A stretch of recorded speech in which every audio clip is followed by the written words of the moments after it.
Seja bem-vindo, você que nos acompanha também nas redes sociais. Para mim isso é muito difícil, mas que o Espírito Santo toque você onde você estiver. Essa palavra também é para você. Amém? Hoje eu quero começar uma série. Eu gosto de pregar em série. Quem daqui já viu uma série que eu preguei? Já ouviu uma série que eu preguei? Ruth. Já preguei sobre Jonas. Já preguei sobre a rainha Esther. Já preguei sobre Judas. Judas? Não preguei, uma pregação de Judas, não uma série. Quem? As tribos de Davi, as 12 tribos de Davi. Lembrei isso hoje de tarde, eu estava lembrando que quando nós estávamos na Piratuba, nós tínhamos 2 cultos, e de manhã eu pregava uma palavra e à noite outra, não sei como eu dava conta. E aí eu fiz uma série sobre as 12 tribos de Israel. Era muito legal, foi muito boa essa série. Mas hoje eu quero começar uma série que é intitulada No Caminho. E essa série vai contar a história de um cara na Bíblia que eu admiro demais. Serão 7 semanas. Começa hoje e vai encerrar no aniversário da igreja de 4 anos. Você não pode perder nem um dia. Isso aqui é que nem novela da Record, vai ser assim. Você não vai poder perder. Essa série é para você assistir hoje. Na segunda-feira, mandar para os seus amigos do trabalho, para as pessoas que você conhece, porque nós vamos construir e ver a construção e a transformação de um homem na Bíblia chamado Paulo. Paulo, para mim, depois de Jesus, no Novo Testamento, é o maioral para mim. Eu gosto da história de todos os discípulos, de todos os apóstolos, mas quando eu olho para a vida de Paulo, algo me chama a atenção. Por isso, eu quero que você abra a sua Bíblia e vamos passear por vários livros do Novo Testamento durante todo esse tempo. Eu quero que você abra a sua Bíblia no livro de Atos, Atos dos Apóstolos, a partir do capítulo 9, o versículo é o versículo de número 1. A luz da frente pode estourar, pode vir forte, senão eu não enxergo nada aqui. Muito bem, assim ficou bom.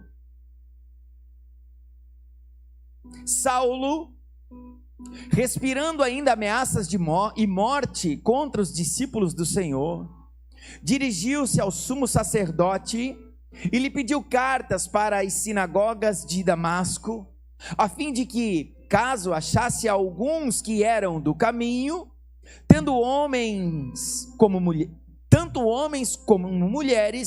os levasse presos para Jerusalém. Enquanto seguia pelo caminho, ao aproximar-se de Damasco, subitamente uma luz do céu veio ao seu redor. Ele caiu por terra e ouviu uma voz que lhe dizia: Saulo, Saulo, por que você me persegue? Ele perguntou: Senhor, quem é você? E a resposta foi: eu sou Jesus, a quem você persegue.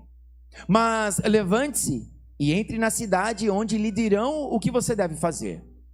Os homens que viajavam com Saulo pararam emudecidos, ouvindo a voz, mas não vendo ninguém. Então Saulo se levantou do chão e, abrindo os olhos, nada podia ver. E guiando-o pela mão, levaram-no para Damasco. Esteve 3 dias sem ver, durante os quais nada comeu, nem bebeu. Havia em Damasco um discípulo chamado Ananias. O Senhor lhe apareceu numa visão e disse: Ananias. Ao que ele respondeu: Eis-me aqui, Senhor. Então o Senhor lhe disse: levante-se e vá para a rua que se chama Direita, e na casa de Judas procure um homem de Tarso chamado Paulo. Ele está orando. E numa visão viu entrar um homem chamado Ananias e impor-lhe as mãos para que recuperasse a vista. Ananias, porém, respondeu: Senhor, de muito tenho ouvido a respeito deste homem. Tanto mal tem feito aos teus santos em Jerusalém. E aqui em Damasco, ele tem autorização dos principais sacerdotes para prender todos os que invocam o teu nome. Mas o Senhor disse: vá, porque este é para mim um instrumento escolhido para levar o meu nome diante dos gentios e reis, bem como diante dos filhos de Israel. 16. Pois eu vou mostrar a ele quanto deve sofrer pelo meu nome. Olha que fácil, mano. Então Ananias foi, e entrando em casa, impôs as mãos sobre Saulo, dizendo: Saulo, irmão, o Senhor Jesus, que apareceu a você no caminho para cá, me enviou para que você volte a ver e fique cheio do Espírito Santo.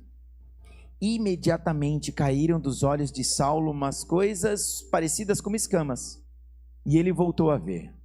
A seguir, levantou-se, foi batizado, e depois de comer, sentiu-se fortalecido. Até aqui, a palavra do Senhor para essa noite. Quando eu olho para a vida de Paulo, 3 coisas me chamam muita atenção. A primeira foi a conversão de Paulo, a maneira que ele foi convertido, a maneira que o Senhor tocou na vida dele.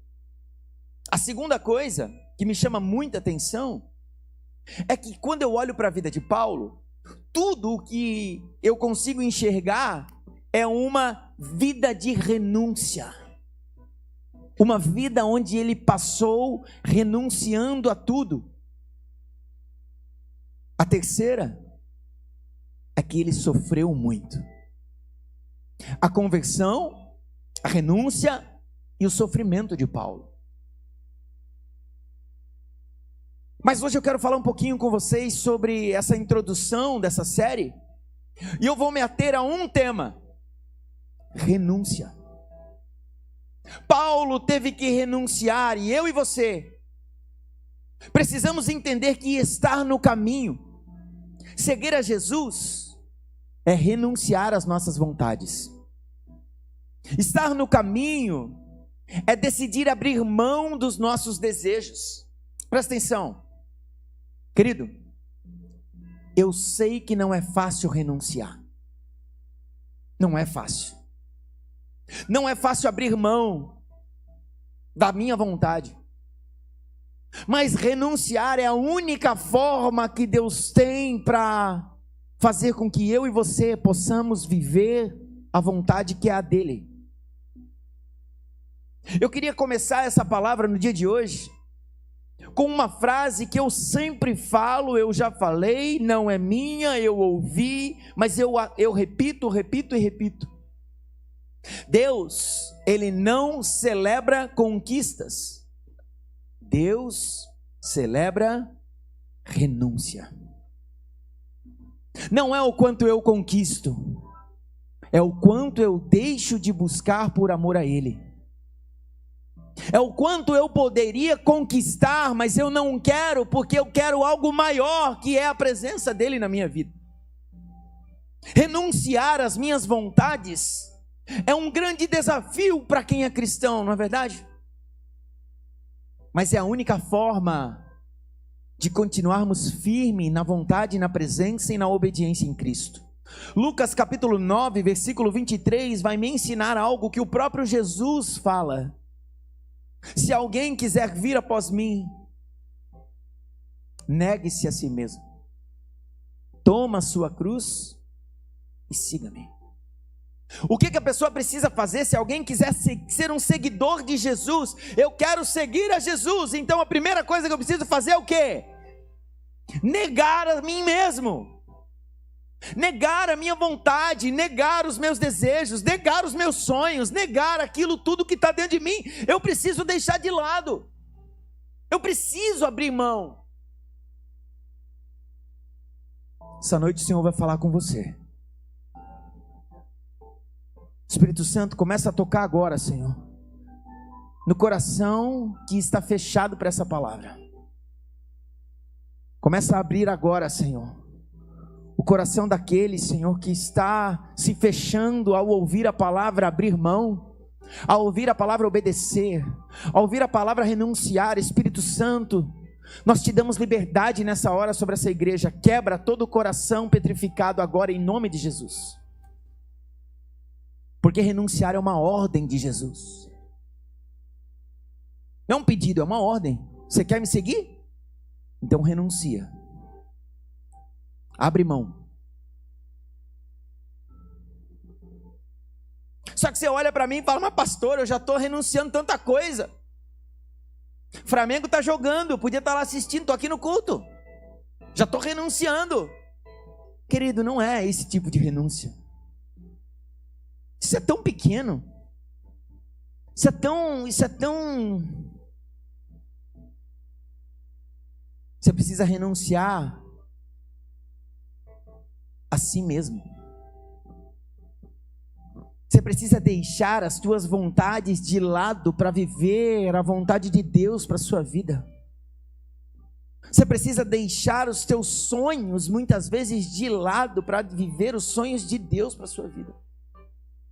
Você precisa deixar os seus planos, os seus projetos de lado para poder viver os projetos de Deus para a sua vida. Você precisa entender algo. Que renunciar é obedecer. E como é difícil a gente obedecer. A gente confronta a Deus, né? A gente briga com Deus. A gente esperneia com Deus. A gente insiste com Deus em querer viver os nossos projetos, a nossa maneira, o nosso jeito, no nosso tempo, da maneira que a gente quer. A gente quer fazer acontecer no nosso tempo, do nosso jeito, da nossa maneira, e aí Deus permite que não dê certo. Às vezes Deus permite que, tu quer fazer do teu jeito, então vai, faz. Só para dar com a cara no muro. Só para depois ter que fazer o caminho de volta. A Deus permite coisas acontecerem na tua vida para que você tenha que cair. Porque se você não cair agora, lá na frente o estrago é maior. Para que você possa ser chacoalhado. Você já percebeu como Deus é especialista em mudar rota? Em mudar plano? Quem daqui está vivendo exatamente aquilo que sonhou lá em janeiro? Olha, glória a Deus. Quem está vivendo tudo o contrário? Tem mais? Quem daqui não sabe o que está vivendo? Que está na cambalhota ainda, que assim, tá. A hora que parar, eu vou ver onde é que deu. Deus é especialista em mudar rota, em mudar plano. Você está ali, ó, tudo certinho, vai ser assim, vai ser assim, vai ser assim. Daí Deus fala assim, ó, vai, não vai.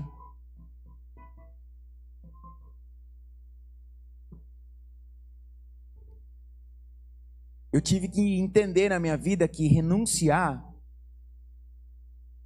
é obedecer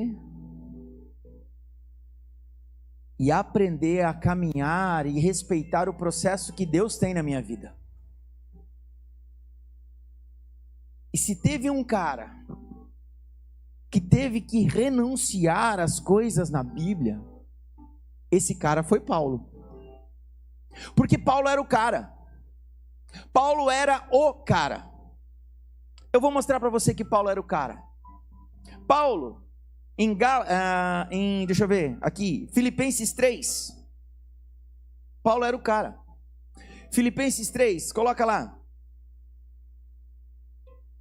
Ele já sabe, 4:6. Paulo chega e fala aos filipenses, ele diz assim, queridos, se alguém podia se achar por algo, esse cara sou eu. É uma música, né? Ele fala assim, ó, embora eu mesmo tenha razão para ter tal confiança, ou seja, eu mesmo posso me achar, porque eu sou o cara. Se alguém pensa que tem razão para confiar na carne, eu ainda mais. Próximo. Circuncidado no 8º dia de vida, eu passei pelos trâmites do judaísmo, eu pertenço ao povo de Israel, eu sou da tribo de Benjamim, eu sou hebreu dos hebreus, quanto à lei, eu sou fariseu. Ou seja, ele era conhecedor da lei. Próximo. Quanto ao zelo, perseguidor da igreja, eu não só conheço a lei. Agora, eu não permito que quem caminha ao meu lado se desvie. Se estiver desviando, eu puxo, eu sou o cara, eu sou o perseguidor daquele que se afasta. Quanto à justiça que há na lei, eu sou irrepreensível. Contudo, o que para mim era lucro, eu passei a considerar como perda por causa de Cristo. Vai. Mais do que isso, considero tudo como perda, comparado com a suprema grandeza do conhecimento de Cristo Jesus, o meu Senhor, por quem perdi um pouco das coisas. Porque eu perdi só o meu domingo à noite. Porque eu perdi só... Paulo está dizendo, porque por amor a Cristo, eu perdi tudo. Eu abri mão de tudo. Eu abri mão de tudo por amor a Cristo. Ele vai dizer em Gálatas 2, capítulo 2, versículo 20, que a partir do encontro que ele teve com Cristo, agora não sou eu mais quem vive, mas Cristo vive em mim. Eu morri para mim, eu morri para as minhas vontades, eu morri para o meu ego, eu morri para os meus sonhos, eu morri para tudo, porque para mim o viver é Cristo e o morrer é... Paulo abriu mão de tudo. Quando eu obedeço, quando eu começo a renunciar às minhas vontades, eu obedeço à vontade de Deus, eu preciso me esvaziar do meu orgulho, eu preciso me esvaziar das minhas vontades, daquilo que eu quero fazer, do meu individualismo, das minhas maldades, das minhas mazelas, da minha prepotência, da minha arrogância, da minha inveja. A obediência ao Senhor é fazer aquilo que eu não quero, por amor a Ele, porque eu me conheço, eu tenho sonhos, eu gostaria, eu queria, mas por amor a Cristo eu me anulo. Nós cantamos que Ele cresça, que Ele apareça, que eu diminua. Será mesmo? Será que é mesmo? Mas é o que Ele espera de mim e de você. Será que você tem renunciado os seus prazeres por amor a Cristo? Obediência é fazer o que eu não quero com excelência. Eu vou falar de novo. Obediência é fazer o que eu não quero com excelência. Porque eu sei que a vontade de Deus, ela é boa, perfeita e agradável. Eu vou falar de novo, você conhece esse texto. Eu vou obedecer a Deus, porque a vontade de Deus, ela é boa, perfeita e agradável para Ele, irmã. Porque para mim, é nem sempre. Às vezes Ele me pede para eu fazer coisas que eu não vou gostar, que eu não vou querer, que vai me doer, que vai me esconder. Mas essa é a vontade dEle. Quem daqui tem filho pequeno ou já teve filho pequeno? E o filho fica doente, e aí vem o pai, a mãe, com remédio. Eu falei de manhã, eu falo de novo, acho que a minha mãe está assistindo. Mas em casa, quando eu era pequeno, a idade talvez até os meus 10 anos, eu lembro isso. Eu sentia o cheiro de bálsamo branco, eu vomitava, me dava ânsia. Eu não podia falar assim, eu tô mal, que a minha mãe já vinha com balde de bálsamo branco. Aí ela falava, abra a boca. E eu abria com todo o amor do mundo. Porque um lado era o bálsamo e o outro era a vara. Eu não queria tomar. Se eu falo disso, parece que hoje eu lembro que hoje difusor é muito... Quase todo mundo tem um difusor de cheirinho em casa. Eu acho que a minha mãe regava as plantas com bálsamo branco, cozinhava arroz com bálsamo branco. A minha casa era bálsamo... Eu lembro que eu abria a geladeira, era bálsamo branco. Se eu for hoje na casa da minha mãe, tem bálsamo branco, porque... E aquilo está aqui, ó, no meu nariz. Mas eu tomava. Não era bom para mim, mas eu tomava porque ela sabia o que ela estava fazendo comigo. A vontade dela não era boa para mim, aos meus olhos, mas ela sabia que ela estava me protegendo. A vontade dela não era perfeita para mim, mas ela sabia o que estava acontecendo. Agora, quando eu chego e falo assim, eu sei que o teu direcionamento é esse, você está fazendo isso e eu não vou fazer, querido, isso não é obediência. Você não precisa entender, você precisa... Ai, ai, ai. Você não precisa entender. O problema é que a gente só obedece quando entende. E quando não entende, a gente não obedece. Não faz sentido. Mas não tem que fazer sentido. Tem que obedecer. Obediência é fazer o que eu não quero com excelência. Porque quando eu obedeço a Deus, Ele clarifica o destino das nossas vidas. Quando eu obedeço a Deus, Ele abre as portas. Quando eu obedeço à vontade dEle, Ele nos leva ao destino que Ele tem desenhado para nós. Essa noite é uma noite onde você vai precisar obedecer à vontade do Senhor. E a vontade dEle é um chamado para você abrir mão e renunciar da sua vontade, dos seus desejos, do seu tempo, dos seus prazeres. Ai, pastor, mas então Deus não quer que eu tenha prazer. Querido, é o que Ele mais quer. Ser crente é chato, pastor. Tu devia ter vindo ontem. Ser crente é legal demais, cara. Ser crente é bom demais. Gastar a vida aos pés do Senhor é bom demais. Obedecer é bom demais. Porque quando eu obedeço eu me sinto protegido. O pessoal hoje vive tudo numa crise de ansiedade. Vive tudo numa crise de desespero. O que vai ser? E agora? E agora? E agora? Querido, olha para o Senhor e obedece. A segurança vai vir. A segurança vai vir. A segurança vai vir. Quem é Paulo? Tá rápido esse negócio aí. Quem é Paulo? Você já ouviu falar de Paulo? Eu tenho certeza que ao final dessas 7 semanas você vai se apaixonar por aquilo que Deus fez na vida de Paulo. Paulo tem inúmeras características sobre a vida dele, nós lemos aqui.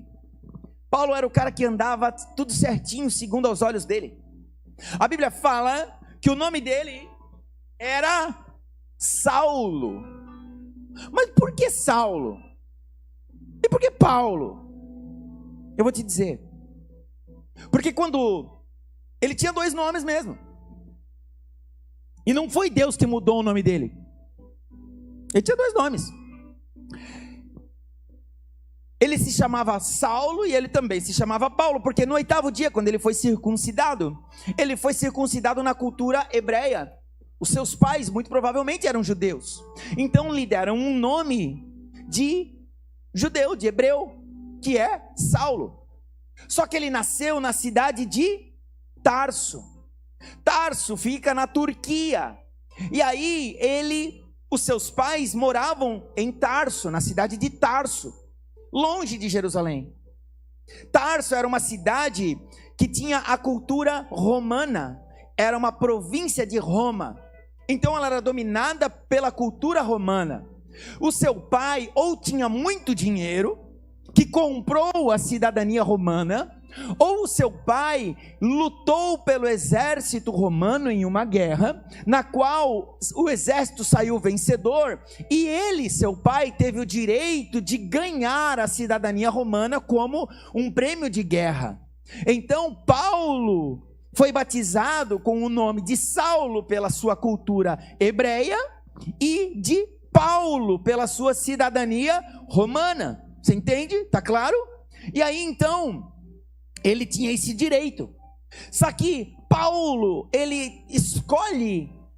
Saulo escolhe caminhar com o nome de Paulo, porque Jesus o escolhe como o apóstolo, o evangelista, o ministro para os gentios, para aqueles que não são judeus. Então aquele nome de Paulo abre portas, porque o mundo era dominado por Roma. Então ele ia chegar nas cidades e ele ia mostrar: quem é você? Eu sou Paulo, a credencial romana, as portas se abriam. Se ele chegasse e falasse: eu sou Saulo, com a carteirinha de judeu, as portas muito provavelmente se fechavam, porque o pessoal de Jerusalém, de Israel, não se dava, lembra, com Samaria, não se dava, então eles não se fechavam. Então ele usou de uma forma estratégica o nome de Paulo, porque lhe abririam portas. Sabe o que significa Paulo? Eu acho lindo isso na Bíblia. O grande Paulo, o grande Saulo, o estudioso, o cara, uau, escolhe ser chamado de Paulo, que significa pequeno. Ele decidiu ser chamado de pequeno.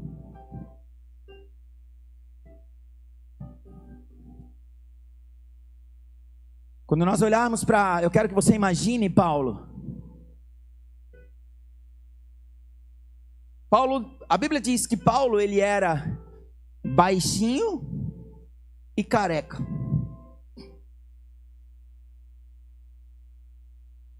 Ele mesmo diz, no texto da sua segunda carta aos Coríntios, no capítulo 10, versículo 10, o seguinte: Paulo está escrevendo a sua carta aos Coríntios, a sua segunda carta. Na verdade, Paulo está escrevendo a sua terceira carta aos Coríntios.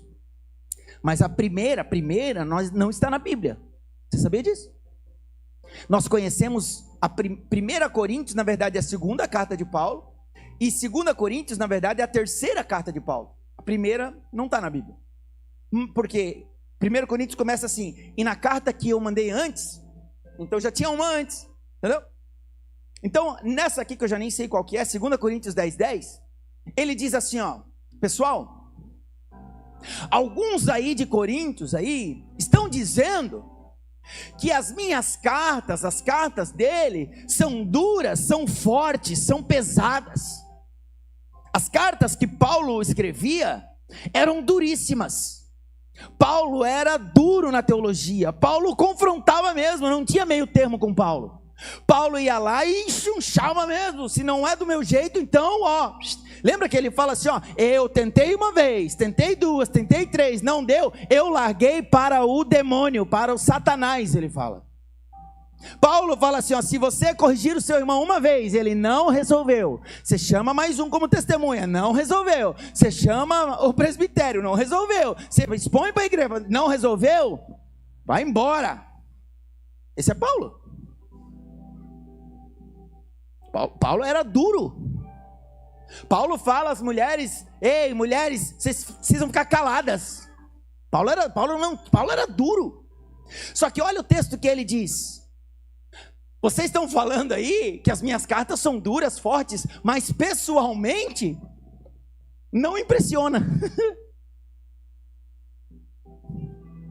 O seu discurso é desprezível pessoalmente. O que isso significa? Que quando Paulo chegava e mandava as cartas, e ele falava assim: pessoal, eu vou passar lá, vou fazer uma visita para vocês, pastor. Aí a galera se prepara: uau, lá vem Paulo. Lá vem não tinha Facebook, não tinha Instagram para dar uma olhada como é que ele era. Então eles esperavam o Paulo, eles olhavam as cartas e falavam: uau, aí vem Paulo.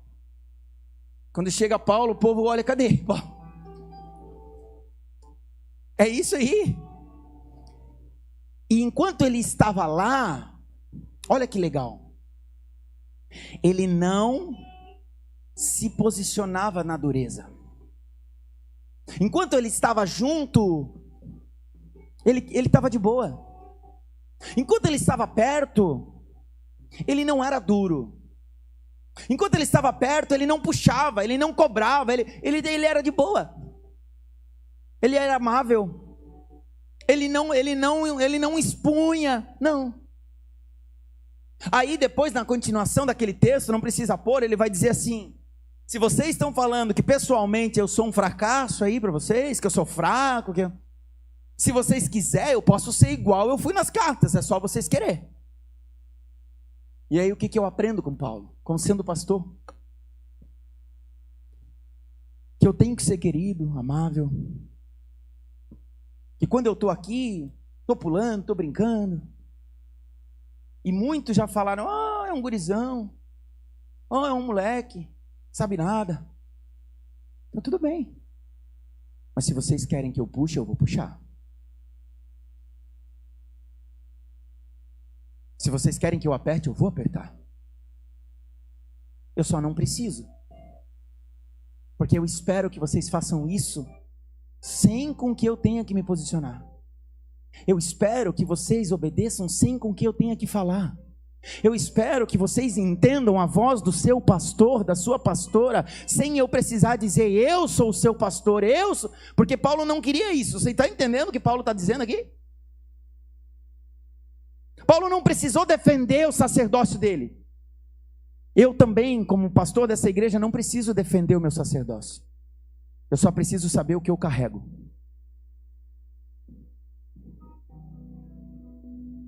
Paulo escreveu metade, Betão, do Novo Testamento. 13 livros do Novo Testamento. Quem já leu as 13 cartas de Paulo alguma vez na vida? São maravilhosas. A teologia na qual vivemos hoje, ela é baseada nos ensinos de Paulo. Tudo aquilo que vivemos hoje, ela é baseado no que Paulo escreveu às igrejas, no que Paulo direcionou às igrejas. Um homem com uma mente brilhante, um homem extraordinário que impactou, depois de 1500 anos, a reforma da igreja através da sua carta aos Romanos, quando os reformadores, principalmente Martinho Lutero, abre a sua carta aos Romanos e diz: o justo viverá por fé. Quando ele lê aquilo, assim como aconteceu com Paulo, os olhos daquele homem se abrem e ele começa uma revolução, uma reforma na igreja, na qual ainda hoje nós estamos colhendo os frutos. Os reformadores leram as cartas de Paulo e falaram e entenderam o que estava escrito: pela graça sois salvos, e isso não vem de vós, é um dom de Deus. Não vem para que você não se glorie, para que você não se ache, uau, é dom de Deus. A grande maioria daquilo que vivemos está fundamentado nos escritos de Paulo.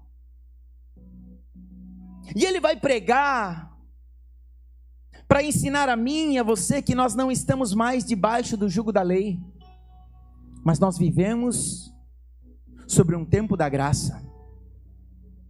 Quem lê as cartas de Paulo, quem caminha comigo do ladinho, de ombro, comigo, aí esses dias eu pedi: vamos ler as cartas de Paulo, todas. Para quê? Porque eu sei que quem lê as cartas de Paulo e as entende, não é dominado por nenhum apóstolo mentiroso. Que quem lê as cartas de Paulo e as entende, não vai ser escravizado por pastor desonesto. Quem lê as cartas de Paulo e as entende, não vai se tornar um líder rebelde. Por isso, quem caminha comigo tem que ler as cartas de Paulo e entendê-las, e estudar, e ler de novo, e ler de novo. Quem conhece as cartas de Paulo, principalmente a carta de Paulo aos Romanos, vai conhecer todo o plano da salvação. Alguns grandes teólogos falam o seguinte, de que se no Novo Testamento existisse só a carta de Paulo aos Romanos, nós conseguiríamos ter conteúdo para ter a nossa vida salva por todo o plano da salvação, porque está ali. Ele era um homem inteligente, culto demais. Presta atenção, Paulo ele nasceu na cidade de Tarso, que fica na Turquia. Tarso, ele era um centro, está fazendo sentido para você aqui? Está entendendo? É uma introdução hoje. Tarso, ele era um centro de faculdades, era um centro de conhecimento muito elevado. Então por isso que Paulo conheceu a cultura romana, da ciência romana. Só que Tarso, por ser na Turquia, tinha muita influência da Grécia, da escola grega de filosofia. Então Paulo também conhecia o pensamento filosófico da Grécia. Por isso que ele vai fazer viagens missionárias para lá. Quando ele chega lá em Atenas, ele fala, esse Deus na qual eu falo é o Deus desconhecido de vocês. Ele conhecia a cultura dos caras. Paulo era poliglota. Ele conhecia da ciência, ele conhecia da filosofia e ele conhecia das escrituras. Por quê? Porque os pais de Paulo, como eu disse, provavelmente tinham dinheiro. Então eles fizeram com que ele, com adolescente ainda, fosse levado para Jerusalém. Tarso era o centro de faculdade, de conhecimento. Jerusalém era o centro espiritual, era o centro da cultura espiritual daquela época, né? Templo em Jerusalém. E aí os pais dele levaram ele para lá para que ele também conhecesse as escrituras. E eles colocaram Paulo para estudar aos pés de um grande homem chamado Gamaliel. Gamaliel era o maior dos mestres. Gamaliel era o homem mais conhecedor de tudo, o mestre dos mestres daquela época. E Paulo cresce em Jerusalém. Enquanto Paulo cresce em Jerusalém para se tornar um mestre, pertinho dele, do ladinho dele, bem pertinho dele, um homem também estava crescendo na cidade de Nazaré para se tornar também um mestre. Aquele homem cresce. Aquele homem começa a fazer algumas como é que chama? Revolução, né? Jesus começa a causar um tumulto ali. E Paulo deve ouvir. Paulo deve saber. Você não vai ver Paulo em nenhum dos evangelhos. Você não vai ver Paulo no evangelho de Jesus escrito por Mateus, por Marcos, por Lucas e por João. Não vai aparecer Paulo ali. Aí Paulo provavelmente conhece, ouviu falar de um homem nazareno, que foi morto, crucificado, que as pessoas estão falando aí que no terceiro dia ele ressuscitou, e que esse cara começou a ter alguns discípulos. Paulo sabia disso, até que um dia um dos seguidores desse tal Jesus é levado à porta, aos portões de Jerusalém, porque ele pregou a palavra, ele pregou o caminho, ele pregou esse Jesus. Esse jovem que foi levado às forças à porta de Jerusalém se chamava Estevão. E eles começam a refutar Estevão. E Estevão então começa a contar o plano da salvação que começou lá em Abraão. E ele passa por Moisés, e ele passa pelos profetas. Aqueles homens que escutam aquilo, eles ficam revoltados. Eles chamam, como que você, um cara que conhece a história, acredita em um homem aí chamado Jesus que está morto? Eles ficam irados, eles querem rasgar as suas vestes, eles querem apedrejar por conta da heresia que aquele homem está falando. Aí eles levam ele para fora, para o portão. Ao levarem aquele moço Estevão para o portão, eles vão apedrejar ele. Você lembra que eu preguei na série de Boaz, de Ruth, de Noemi, de Ruth, que Boaz vai comprar, lembra disso?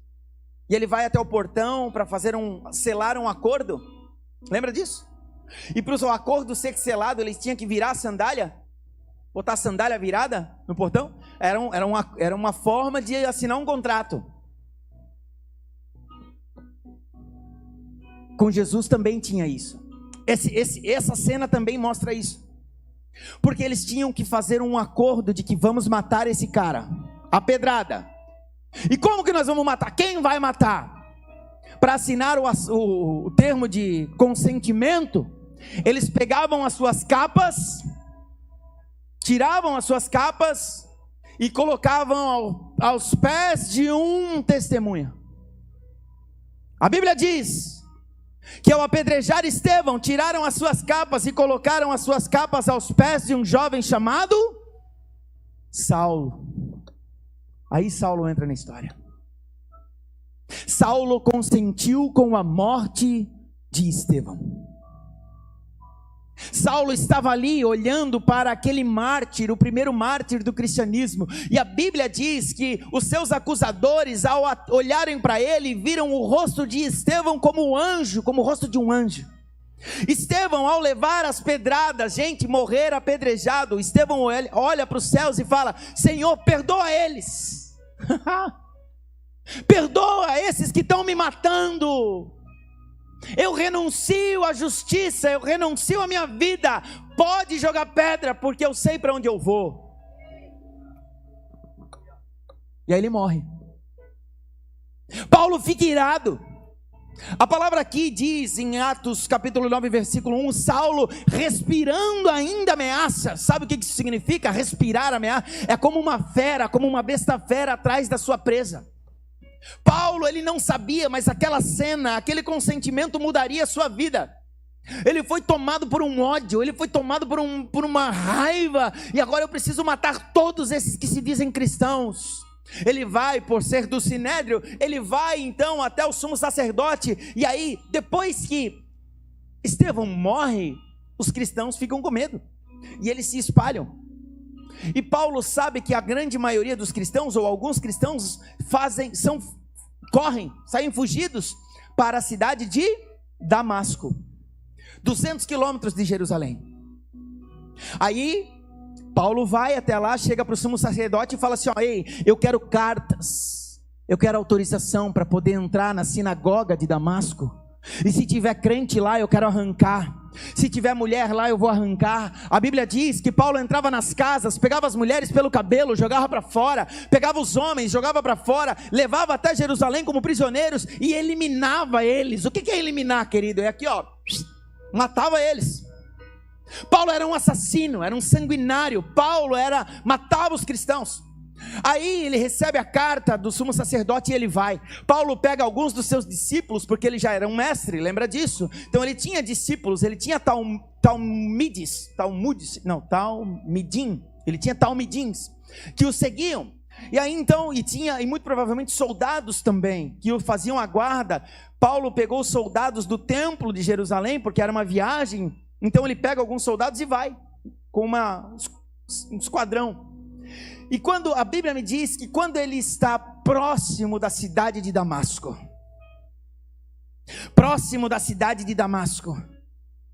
quando ele está no caminho de Damasco, algo vai acontecer.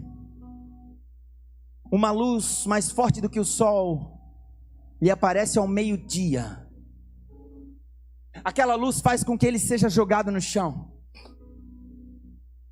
A Bíblia diz que Paulo sofreu. Você não vai ver o sofrimento igual na vida de Pedro? Presta atenção, fica comigo. Você não vai ver o mesmo sofrimento na vida de João, na vida de Tiago. Você não vai ver o que Paulo sofreu na vida de um outro discípulo. Porque olha para mim, presta bem atenção agora. Deus apaga o pecado, sim ou não? A graça é suficiente para garantir a salvação. Eu confessei, eu abandonei, eu estou perdoado, eu estou salvo. Deus apaga o pecado, Ele não apaga a consequência. Eu vou falar de novo. Deus apaga o pecado, mas Ele não apaga a consequência. Deus aparece a Ananias e fala: Ananias, fala para Paulo que eu vou ensinar para ele o quanto ele precisa sofrer em meu nome. E Paulo sofre calado, porque Paulo sabe o que ele fez.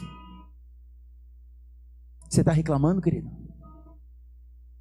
Pastor, mas agora eu converti. Mas você sabe o que você fez. Pastor, mas e agora? E agora você sabe o que você tocou. Você sabe.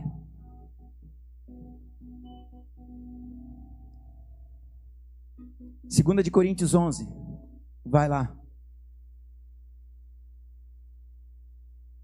5 vezes recebi dos judeus 40 açoites menos 1. Paulo foi açoitado 5 vezes, com 39 açoites. 3 vezes fui golpeado com varas. 1 vez apedrejado. 3 vezes sofri naufrágio. Passei uma noite e um dia como náufrago em alto mar. Vai.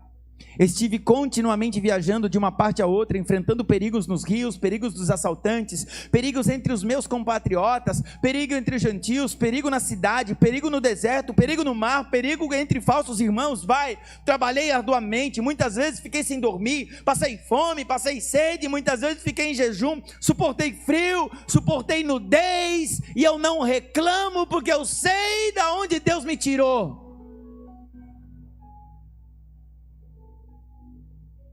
Paulo foi um apóstolo que viveu a vida inteira sobre uma gigantesca pressão. Ele era um homem proeminente, era um homem importante, ele fazia parte do sinédrio. Ele queria atropelar os cristãos, ele ia acabar com aquilo tudo. Aí ele viaja 3 dias até a cidade de Damasco. Jesus aparece para ele. E naquele encontro, o assassino se transforma num escritor. Naquele encontro cruel vai se tornar um abençoador. Naquele encontro sanguinário vai amar aqueles que o perseguem. A vida dele é transformada, porque olha para mim, não existe vida na qual Deus não possa transformar. Não existe história na qual Deus não possa remir. Não existe casamento que o Senhor não possa restaurar. Não existe pecado na qual Ele não possa perdoar. Não existe nada impossível para Deus. Não existe família que Ele não possa restaurar. Não importa o que você fez, Ele pode transformar você. Ele pegou o pior homem do Novo Testamento e transformou no maior apóstolo que nós temos até hoje. Ele pode fazer na sua vida. A Bíblia diz que Saulo vai para Damasco para exterminar os cristãos, mas de repente uma luz aparece, e a palavra diz que ele cai no chão com o rosto em terra. Algumas versões vão dizer que ele caiu do alto. Por isso eles falam que Paulo caiu do... Não fala cavalo ali, não tem cavalo, nem mula, nem jegue, não fala. Por que ele caiu do alto? Porque ele se achava maior do que era.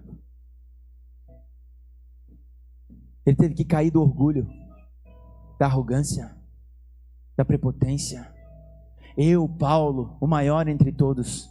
Eu, Paulo, escolhido diretamente de Deus. Eu, Paulo. Deus fala: tu, Paulo, vai para o chão. Isso me chama atenção, porque Deus podia chegar para ele e falar: Paulo, vem aqui, deixa eu te explicar um negócio, Paulo. Converte, querido. Ó, converteu, ó que lindo. Não. Deus podia falar assim: ei, Paulo, vem aqui, deixa eu te mostrar o caminho, Paulo. Não. Deus chega para Paulo e fala: Saulo, Saulo. Ele cai no chão na hora. Porque se não for assim, se não pegar Saulo e jogar no chão, se não pegar ele e fazer comer poeira, se não fazer ele perder tudo, ele não vem. Se não chacoalhar, não vem. Eu sei que nessa noite tem muitos como Saulo aqui, que se acham maior do que são. de que falam, não, eu fui, cresci lá, eu vivi lá, ei, Deus está te chacoalhando. Se Ele falar, ei, vem, porque se precisar eu te jogo no chão. Porque o que você construiu até aqui foi uma história. O que eu tenho para você, eu preciso que você abra a mão, abandone, renuncie. Tem gente que Deus está chamando pelo nome, assim como Ele chamou o próprio Saulo. Saulo, Saulo. Jesus conhecia Paulo, conhecia Saulo. Aí ele fala, quem é? Quem é que está falando?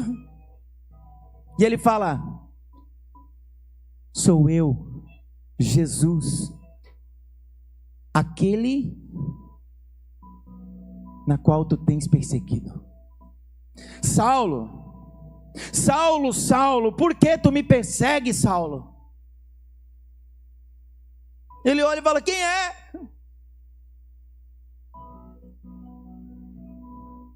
Essa noite, o Senhor está falando para você, por que você me persegue? Por que você está fugindo?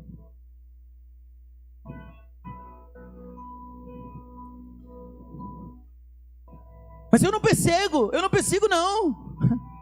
Eu não persigo não. Persegue sim. Quem desiste de ser crente, desiste de Cristo. Quem desiste da igreja, desiste de Cristo. Quem desiste do pastoreio, desiste de Cristo. Quem não ama a noiva, não ama o noivo. Sabe, Jesus não chegou para Saulo e falou assim, ó Saulo, por que você tem desistido da minha igreja? Por que você está perseguindo os meus filhos? Por que, Paulo, tu está afrontando aqueles que eu escolhi? Não, não, não, Jesus olha para ele e fala assim, Saulo, por que você está me perseguindo? Paulo, por que você está tocando em mim, Paulo? Por que, Paulo? Porque, presta atenção, quando eu toco na igreja, eu toco em Cristo. Quando eu falo mal da noiva, eu estou falando mal do noivo. Quando eu desisto da igreja, eu estou desistindo de Jesus. Quando eu não obedeço à igreja, eu não obedeço a Cristo. E aí você está dizendo, não, eu só não quero mais ir. Ei, o Senhor está dizendo, você não quer mais a igreja, você não quer mais a mim. É a mim que você não quer. Pastor, mas lá tem gente que eu não gosto.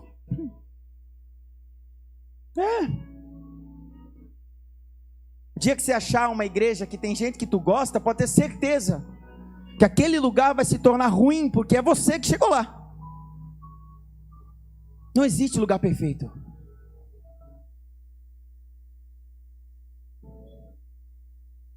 Jesus chega para Paulo e fala, Paulo, você tocou em mim. Quando você toca na igreja, quem vem cobrar a conta sou eu. Vem cá, Paulo, eu preciso te jogar no chão. E aí ele fala assim, Paulo, duro contra ti recalcitar contra os aguilhões. Esse é o testemunho de Paulo mesmo, lá em Atos 26 ele vai dizer. Atos 9 não fala, mas Paulo conta lá em Atos 26, que Jesus falou para ele, Paulo, duro contra ti é recalcitar contra os aguilhões. Você sabe o que é aguilhão? Existe a carroça, existe o cara da carroça, existe o boi.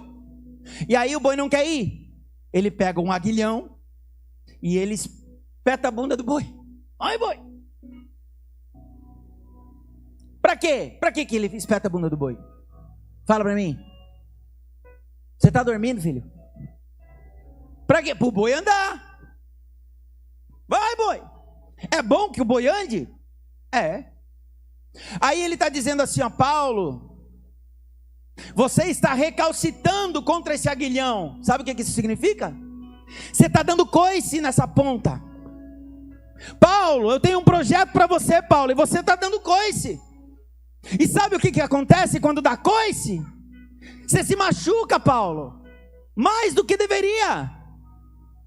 A lança está vindo aqui, ó, só para impulsionar, e você vai dar um coice, vai te machucar, Paulo. Para, Paulo. Obedece, Paulo.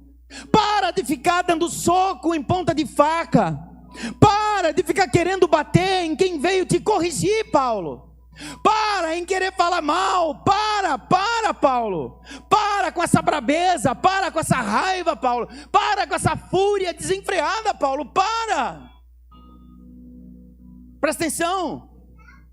Tem gente que tem se machucado demais, ou mais do que deveria, porque não consegue obedecer a um direcionamento.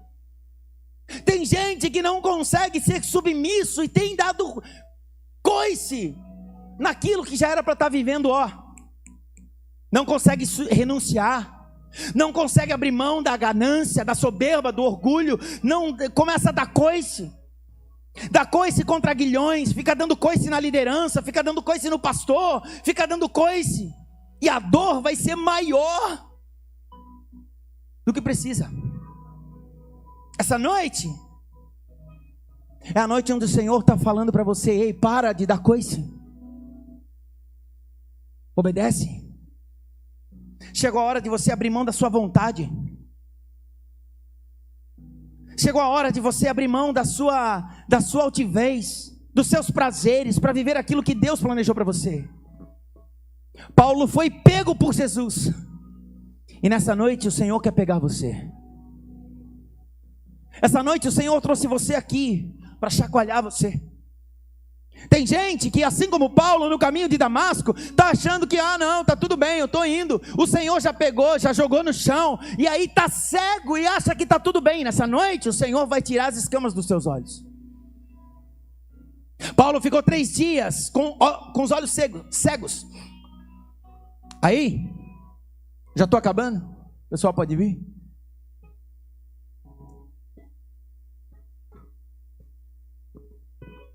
Agora vai. Aí, deixa aqui, mano. O Senhor aparece a Ananias e fala para ele assim: ô querido,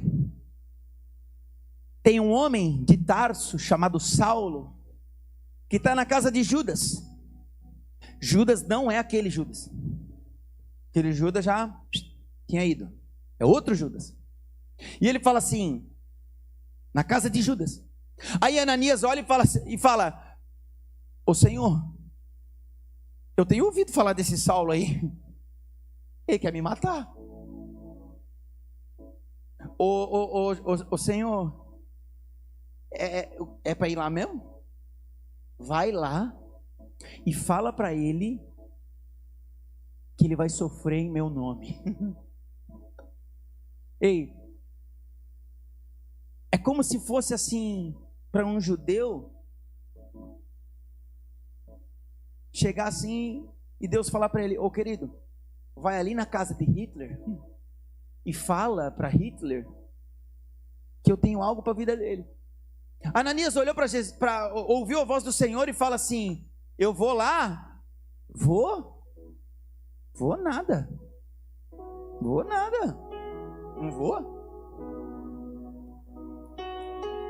Mas o Senhor fala: vai, porque eu tenho algo na vida dele.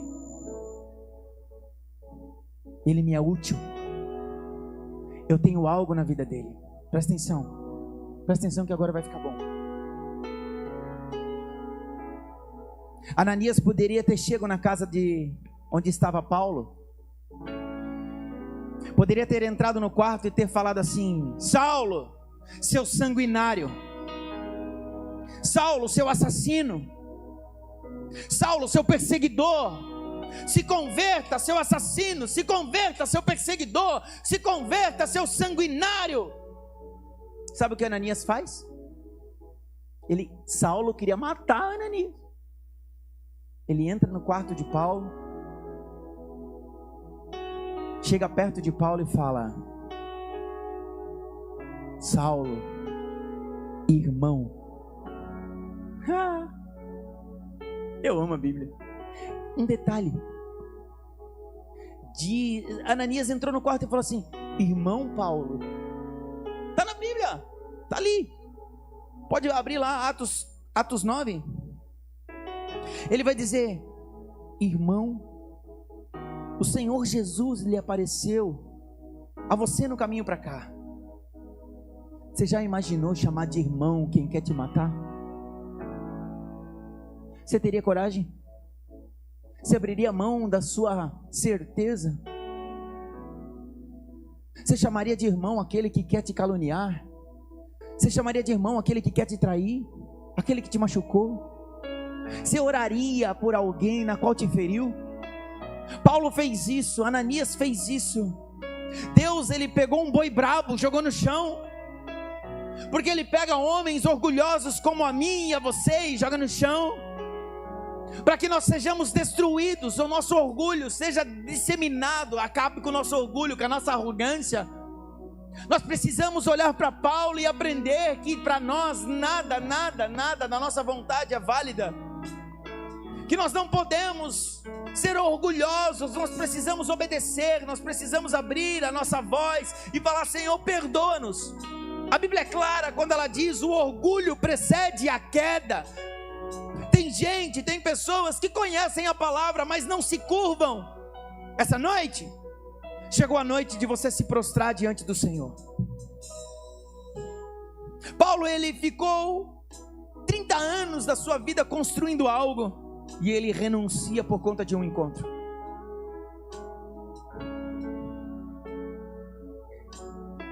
Essa noite o Senhor está perguntando para você: o que você vai renunciar? Você precisa decidir se você vai continuar correndo essa sua vidinha medíocre para fugir da vontade de Deus, ou se você vai se prostrar diante dele, vai abrir mão da sua arrogância, vai abrir mão das suas expectativas. Porque eu sei que nessa noite eu estou pregando para gente que está com o rosto no chão, gente que está prostrado, gente que não aguenta mais. Mas nessa noite o Senhor te trouxe aqui porque essa canseira, essa vergonha, essa dor foi a única maneira que Deus encontrou de te trazer de volta. Aquilo que você passou foi a única maneira que Deus encontrou de colocar você sentado aqui nessa noite. Aquilo que você passou foi a única maneira de Deus impedir você de se perder. Paulo teve que viver o que viveu, foi humilhado, mas no dia que ele encontrou Jesus no caminho de Damasco, a sua vida mudou. Isso não significa que ele parou de ser humilhado, é que a humilhação não importava mais, é que a traição não importava mais, é que a fama dele não importava mais. Presta atenção aqui, Deus tem um propósito para a sua vida, eu creio nisso. Deus tem algo para a sua família, só que na história de Paulo ele também tinha, mas não tinha como ele fazer com Paulo sendo um boi brabo, um touro brabo, dando coice em todo mundo. Deus não vai fazer na sua vida se você continuar dando coice e cabeçada na parede. Está na hora de você se render e dizer: ei, eu estou aqui, Senhor, toma e me faz da tua vontade. Está na hora de você se render à voz da tua liderança. Só essa semana nós vimos pessoas voltando, fazendo o caminho de volta. Pastor, o teu conselho de 2 anos atrás, hoje eu entendi, eu quero pedir perdão. Falei amém. Pastor, tu falou lá atrás, agora eu entendi, glória a Deus. Eu não vou te culpar, eu não vou, só falei, podia ter sido mais fácil. E está tudo bem. Enquanto Paulo era revoltado, Deus não tinha como fazer, Deus precisava destruir, quebrar ele. Paulo renunciou tudo. A minha pergunta para você é: será que você está disposto a renunciar algo para viver a vontade de Deus na sua vida?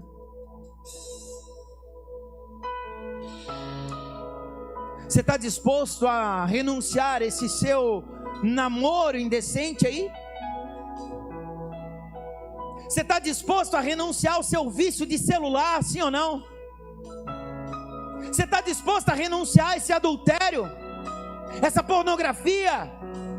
Você está disposto a renunciar a esse seu vício no tigrinho? Você está disposto a renunciar a sua vida em vício de jogo, de celular? Você está disposto a renunciar a essas conversas altivas que você tem escondido com as pessoas? Você está disposto a renunciar ao egoísmo? Você está disposto a renunciar o quê?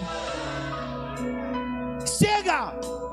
Nós não podemos mais perder tempo com uma vida dizendo: não, o Senhor, Ele me abençoa assim, Ele me quer assim. Não, querido, Ele vai te chacoalhar, Ele vai te jogar no chão, e cabe a você se levantar e dizer: Senhor, eu renuncio, eu abro mão. Nós estamos dispostos a renunciar o quê por amor a Cristo? Nós vivemos uma geração que não renuncia a nada, que quer vir para a igreja só para ganhar, que no primeiro confronto vai embora, que no primeiro confronto escolhe outra igreja, que no primeiro ajuste diz: o pastor não gosta de mim. Para com isso, querido. Eu não estou aqui brincando de ser pastor. Eu não estou gastando a minha vida, eu não estou gastando a minha família para brincar de cuidar da sua. Eu estou levando a sério. Isso aqui não é um clube, isso aqui não é uma escolinha, isso aqui não é um passeio de domingo à noite. Eu estou gastando a minha vida para cuidar da sua. Pelo amor de Deus, querido, eu não estou brincando.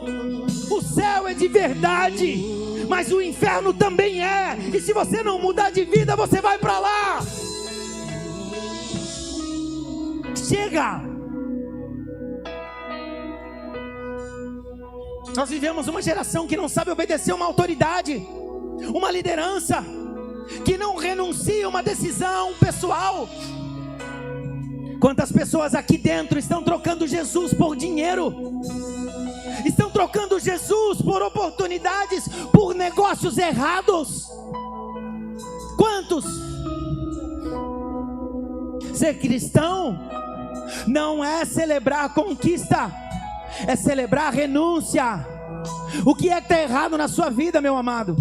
Chegou a hora de você renunciar. Chegou a hora de você colocar diante de Deus o seu pecado e falar: eu não aguento mais, eu não quero mais viver assim. Ei, ser cristão é negar a si mesmo, pegar a sua cruz e carregar.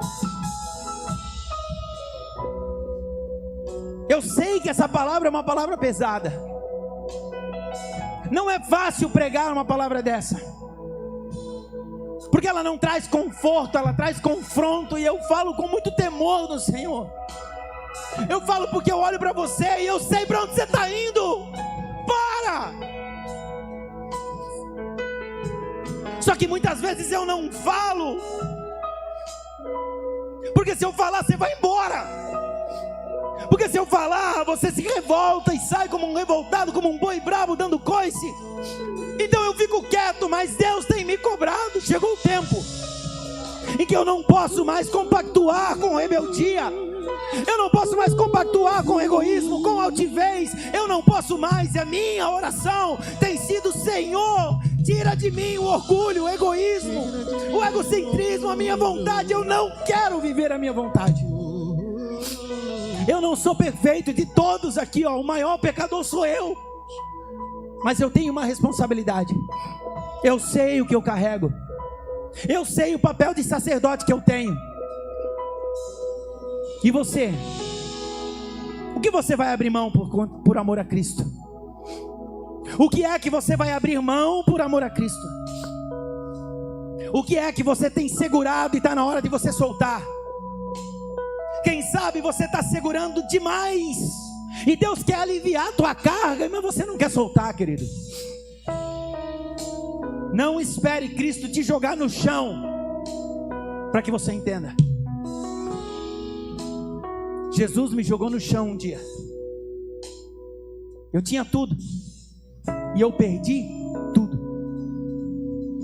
E ainda perdendo tudo, eu era orgulhoso, nariz empinado, dono de mim mesmo. E o Senhor foi tirando, e foi tirando, e foi tirando, e eu fui apanhando, e eu fui apanhando, até que eu entendi: Senhor, seja feita a tua vontade. Quem está pregando para vocês é quem já apanhou, querido. Eu não quero que você passe por isso. Não espera Deus tirar tudo da sua vida para que você entenda. Coloque-se de pé, por favor.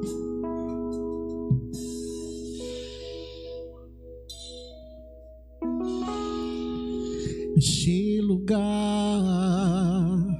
tu és real.